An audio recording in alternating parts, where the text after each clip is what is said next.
نے 3 بار فرمایا اللہ تعالی حق بات سے نہیں شرماتا۔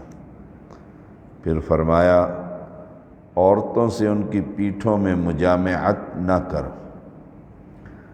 جن مسائل کا تعلق اعضائے مستورہ سے ہے اس کو بیان کرنے سے شرم محسوس ہوتی۔ اللہ تعالی ان اللہ لا یستحی من الحق، اللہ تعالی حق بات کرنے سے نہیں شرماتا۔ دوبر نجاست کی جگہ ہے، اس لیے مومن کو اس سے اجتناب کرنا۔ اللہ تعالی نے یہ مقام اس مقصد کے لیے بنایا ہی نہیں ہے، اور طبی طور پر اس کے بہت سے نقصانات ہیں۔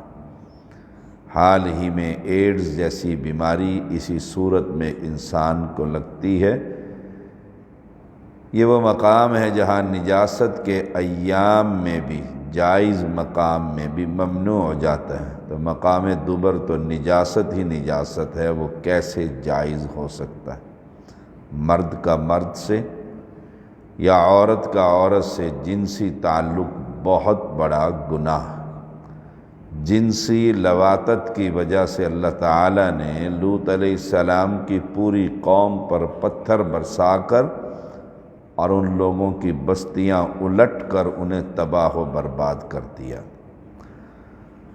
جابر بن عبداللہ رضی اللہ تعالیٰ عنہ بیان کرتے ہیں، یہودی کہا کرتے تھے کہ جو کوئی پچھلی طرف سے ہو کر عورت سے اگلی جگہ میں مباشرت کرتا ہے اس کا بیٹا بھینگا پیدا ہوتا ہے۔ تو اللہ تعالیٰ نے یہ آیت نازل فرمائی، نساؤکم حرث لکم فأتوا حرثکم انا شئتم، تمہاری بیویاں تمہاری کھیتیاں ہیں، اپنی کھیتیوں میں جس طرح چاہو آؤ۔ مباشرت کے لیے کوئی بھی طریقہ اختیار کرنا جائز ہے، تاہم یہ بات لازم ہے کہ وہی راستہ اختیار کیا جائے جس کی شریعت نے اجازت دی ہے۔ عورت کی اگلی شرمگاہ کو استعمال کیا جائے۔ عورت سے صنفی تعلق کا اہم مقصد اولاد کا حصول ہے، اس لیے عورت کو کھیتی سے تشبیہ دی گئی ہے۔ مرد کسان کی طرح اس زمین میں بیج بوتا ہے جس سے اسے اولاد کی نعمت حاصل ہوتی۔ اس سے بھی ثابت ہوتا ہے کہ عورت سے غیر فطری فعل کرنا جائز نہیں، کیونکہ کھیت سے باہر جوہڑ میں بیج پھینک دینا حماقت ہے۔ انا شئتم کا مطلب جہاں سے چاہو بھی کیا جائے تو بھی غیر فطری عمل ثابت نہیں ہوتا، کیونکہ ہر سن کھیتی میں آنے کا حکم ہے، کسی اور جگہ نہیں۔ ابو سعید خدری رضی اللہ تعالیٰ عنہ بیان کرتے ہیں کہ آدمی نے رسول اللہ صلی اللہ علیہ وسلم سے عزل کے بارے میں سوال کیا۔ آپ صلی اللہ علیہ وسلم نے فرمایا، کیا تم یہ کام کرتے ہو؟ اگر نہ کرو تو کوئی حرج نہیں۔ جس روح کو پیدا کرنے کا اللہ نے فیصلہ کر لیا ہے وہ ہو کر رہے گی۔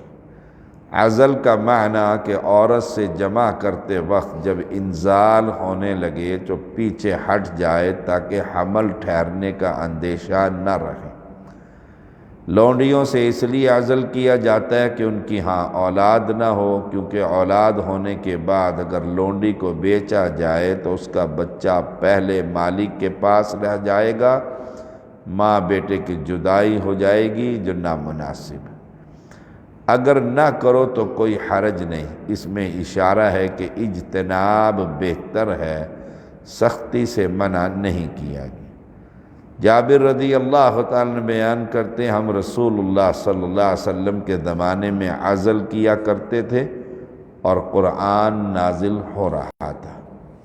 معنی یہ کہ نبی کے زمانے میں بھی ایسا کرتے تھے۔ اگر یہ فعل حرام ہوتا تو اللہ تعالیٰ بدریہ وحی منع کر دیتا۔ آزاد عورت سے اس کی اجازت کے بغیر عزل نہ کیا جائے، کیونکہ اسے اولاد پیدا کرنے کا حق ہے۔ لہذا اگر عورت بیماری یا کمزوری کی وجہ سے حمل کی مشقت برداشت نہ کر سکتی ہو تو عزل کیا جا سکتا ہے۔ محمد بن صالح العثیمین رحمہ اللہ فرماتے ہیں عورتوں کو در زیر 2 شرطوں کے بغیر مانع حمل گولیاں استعمال نہیں کرنی چاہیے۔ نمبر 1، عورت کو اس کی واقعی ضرورت ہو، مثلا وہ بیمار ہو اور ہر سال حمل کی متحمل نہ ہو سکتی، یا بے حد کمزور ہو، یا کچھ ایسے موانع ہو جن کی وجہ سے ہر سال حمل ہونا اس کے لیے جان لیوا اور نقصان دہ ہو۔ نمبر 2، شوہر نے اسے اس کی اجازت دی ہو، کیونکہ شوہر کا یہ حق ہے کہ بیوی اس کے لیے اولاد پیدا کرے۔ اور گولیوں کے استعمال کے لیے طبیب سے مشورہ کرنا بھی ضروری ہے، کیونکہ ان کا استعمال نقصان دہ۔ جب یہ دونوں شرطیں پوری ہو جائیں تو پھر ان گولیوں کے استعمال میں کوئی حرج نہیں۔ خاندانی منصوبہ بندی کا موجودہ تصور یہ ہے کہ زیادہ بچے ہوں گے تو خرچ برداشت کرنا پڑے گا، دیکھ بھال مشکل ہوگی۔ یہ زمانہ جاہلیت والا تصور ہے۔